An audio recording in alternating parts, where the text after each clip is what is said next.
बिहार चुनाव में वोटों की गिनती जारी है और शतक नहीं दोहरे शतक के करीब है एनडीए। और इसमें जो दुर्गति और गति हुई है महागठबंधन की, क्या कारण आपको लगता है? तेजस्वी यादव ने बहुत प्रयास किया, उनके मैनिफेस्टो में तो हर घर से सरकारी नौकरी का वादा किया गया। क्या यही बात भारी पड़ गई? क्या यह चुनाव विश्वसनीयता का था कि लोग किस पे भरोसा करते हैं, किस पे विश्वास करते हैं? वो फैक्ट चेक करते हैं, वो समझना चाहते हैं कि भाई अब क्या कुछ बोला जा रहा है। ये 2025 का बिहार है। क्या वो राघोपुर समझ रहे थे? क्योंकि तस्वीरें वहां से भी आ रही थी कि राघोपुर के लिए तेजस्वी यादव ने क्या कुछ किया है। वहां पर क्या कोई फैक्ट्री लग गई? क्या वहां सड़कें बहुत दुरुस्त हैं? क्या वहां लोग खुश हैं? तो क्या ये पूरे बिहार में मैसेज जाता है? क्योंकि सोशल मीडिया का जमाना है, हर एक चीज, हर एक विधानसभा का वहां क्या हो रहा है, नहीं हो रहा है, सबके पास पहुंचता है। तो सवाल क्या ये विश्वसनीयता का था, भरोसा का था, नेता के ऊपर सही तरीके से यकीन करने का था? क्यों हो गया ये हाल? आधी से कम सीटें पर है अभी महागठबंधन में राजद। 78 सीटों पर चुनाव पिछले बार जीती थी और इस बार हाल बहुत बुरा है। महागठबंधन, जब मैं ये वीडियो कर रहा हूं, महागठबंधन मात्र 39 सीटों पर आ गए। तो क्या हुआ चुनावी वादों का? क्या जनता अब समझदार हो गई है? जनता को आप बेवकूफ नहीं बना सकते, कुछ भी बोलकर नहीं निकल सकते। फिर वही बात है ना, भरोसा। भरोसा किस पे किया जाए? तो ये बड़ा सवाल था।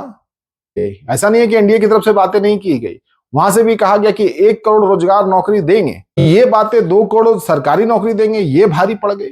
राघोपुर का लिटमस पेपर पे टेस्ट कर लिया गया कि अपने विधानसभा में तेजस्वी यादव ने क्या किया। और हाल ये है राघोपुर का कि वहां पर तेजस्वी यादव आगे पीछे चल रहे हैं, वो पेंडुलम की तरह घूम रहे हैं, कभी आगे हो रहे हैं, कभी पीछे हो रहे हैं।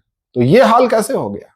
तो माना जाए क्या स्मार्ट हो गई है जनता? अब वो वाला दिन नहीं है कि आप कुछ भी बोल के निकल जाएंगे। चुनाव जीतने के लिए कुछ भी अड़म धड़म आप बोलकर निकल जाएंगे। ये बातें हो रही थी ना कि जिस बिहार का जीडीपी 3 लाख 3.5 लाख करोड़ का है, वहां पर 12 लाख करोड़ का हिसाब किताब बन रहा था सरकारी नौकरी देने पर। तो वो बातें लोगों को समझ में आ गई कि ये भैया चुनाव जीतने का एजेंडा प्रोपेगेंडा मचाया जा रहा है, कुछ भी बोला जा रहा है। क्योंकि अगर ये बातें लोगों को समझ में आती और जो कही गई कि वोटिंग परसेंटेज बढ़ गया, 68% जो आजादी के बाद जितने भी चुनाव हुए बिहार में, वो सबसे ज्यादा वोटिंग परसेंटेज वाला चुनाव रहा।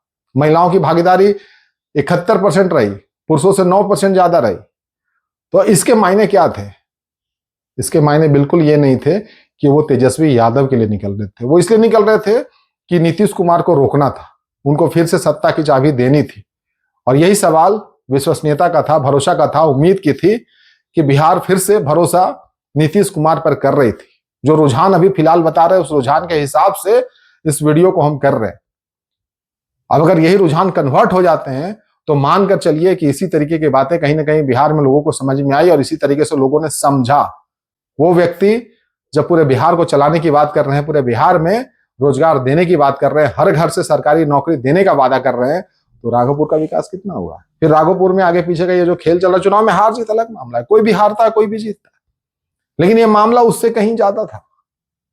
ये ज्यादा था कि जिस चेहरे पर भरोसा जताने की बात थी, नीतीश बनाम तेजस्वी था। चुनाव हर कोई लड़ रहा था, हर पार्टियां लड़ रही थी, लेकिन सत्ता जिसे दी जाएगी, बात उसकी थी। भरोसा किस पे किया जाए, नीतीश कुमार पर या तेजस्वी यादव पर?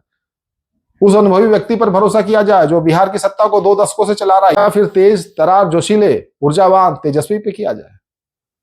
वही बात विश्वसनीयता की कि बिहार किस पे भरोसा करता है। बाकी आपको क्या कुछ लगता है ये भी बताइए। मैं कुणाल सिंह, मिलूंगा फिर।